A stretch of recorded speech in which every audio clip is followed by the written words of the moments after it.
తూర్పుగోదావరి జిల్లాలో గ్రామ బహిష్కరణ వ్యవహారం కలకలం రేపుతోంది. కొవ్వూరు మండలం చిడిపి గ్రామంలో చెరువుగట్టు భూ ఆక్రమణ నేపథ్యంలో రజకులు గౌడ సంఘం మధ్య విభేదాలు తలెత్తాయి. చెరువుగట్టు స్థలాన్ని ఆక్రమించుకుంటున్నారని రజకులు చెబుతూ ఉండగా కోర్టుకెక్కి తమను ఇబ్బంది పెడుతున్నారని గౌడ సంఘం నేతలు చెబుతున్నారు.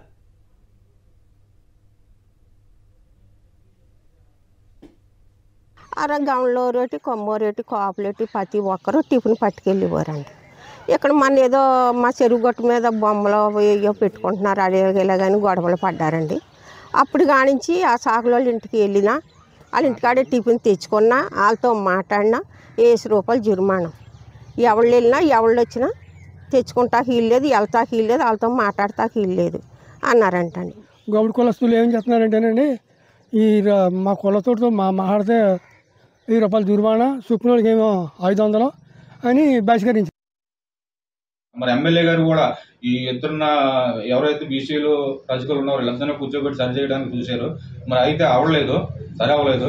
మరి కుల బహిష్కరణ మాట ఎలాగైతే వచ్చిందో నాకైతే ఐడియా లేదు, మరి నాకైతే అవగాహన లేదు, అలాంటివి ఏమి లేవు. మరి బీసీలు రజకులకి అయితే వీళ్ళిద్దరు అయితే మాట్లాడుకోవట్లే, వీళ్ళిద్దరు అయితే ఒకరింటికి ఒకరు కానీ మాట్లాడుకుంటూ అయితే లేవు.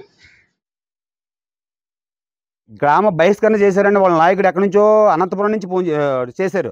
ఆ నాయకుల్ని దయచేసి ఆ నాయకులను ఒకసారి వచ్చి చూడమనండి. ఎప్పుడు చిన్నప్పటి నుంచి అన్నదమ్ముల భావంతో సోదరి భావాలుగా మేము వెళ్ళిపోతున్నాం. అలాంటి వాళ్ళు మాకు కూడా ఉంటావు. రచ్చబండ తీసేయాలి, దుర్గాదేవి ఆలయం తీసేయాలి అని వాళ్ళు హైకోర్టుకి వెళ్ళారండి. హైకోర్టుకి వెళ్ళారు. మేము ఏంటంటే ఈవేళైనా రేపైనా వాళ్ళే రాజీకి వస్తారు, ఎందుకు గొడవలు ఎందుకని మేము ఇంతమంది 300 జనాభా ఉన్నా సరే మేము స్పందించలేదు సార్.